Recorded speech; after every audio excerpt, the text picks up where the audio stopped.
रहमतुल्लाहि व बरकातहू। उम्मीद करता हूँ सभी दोस्त ठीक होंगे। दोस्तों मैं मोहम्मद खान डेरा गाजी खान से बात करूँ। अल्हम्दुलिल्लाह ये महमूद अहमद भाई के पास जा रहे हैं कराची माशाल्लाह। टोटल 8 जानवर कल मैंने वीडियो अपलोड की थी माशाल्लाह, ये आज सेल हो गया है।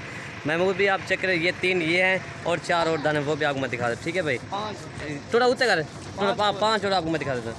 ये देख ले, ठीक है भाई, और आपको एक करके मैं दिखा देता हूँ। और ये नंबर 1 पे जा रही है महमूद, साइड मुँह देखा नहीं था आपको अटवर में, तो ये नंबर 1 पे जा रही है महमूद भाई। और ये नंबर 2 लोड कर भैया, ठीक है भैया, अच्छा कर सकते। नंबर 2 चालू कोई। और ये नंबर 3 ये जा रहे, ठीक है भाई, लोड कर भैया, ये चेक कर, ठीक है भाई।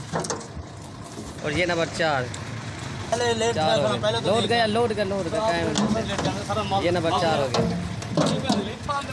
और ये नंबर 5 है, लोड करेगा। ये नंबर 6 ये बैठा, ठीक है भाई माशाल्लाह, लोड करेगा। ये भी लोड है, नंबर 6 हो गया। और ये नंबर 7 है, ये लोड करेगा, नंबर 7 हो गया, लोड करेगा। ये लोड है, ठीक है भाई, ये 7 हो गया। तो ये नंबर 8, ठीक है भाई, ये चेक कर सकते हैं माशाल्लाह जी, लोड करेगा।